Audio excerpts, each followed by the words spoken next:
అస్సలాముఅలైకుం everyone అందరికీ ఈ రోజు వచ్చేసి బెండకాయ ఉల్లికారం చేస్తున్నా చూసేయండి. చాలా డెడ్లీ కాంబినేషన్, చాలా బాగుంటుంది. ముందు వచ్చేసి కొద్దిగా 2 స్పూన్ ఆయిల్ వేసి భెండీస్ సాల్ట్ వేసి సిమ్లో పెట్టేయాలి, మగ్గుతూ ఉంటాయి. తర్వాత వేరే ప్యాన్ తీసుకొని దాంట్లో ఆయిల్ వేసుకొని జీలకర్ర శనగపప్పు ఎండుమిర్చి వేసేసుకున్నా చూడండి.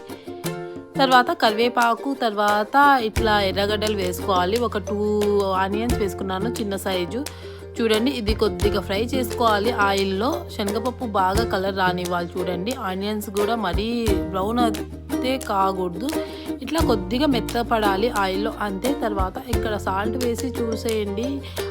మిక్సీ చేసేటప్పుడే గ్రైండ్ చేసేటప్పుడే ఎంత మంచి ఫ్లేవర్ వస్తుందో అంటే అంత బాగుంటుంది. ఇది చపాతీ, రైస్, సైడ్ డిష్ ఏదైనా సరే చాలా బాగుంటుంది.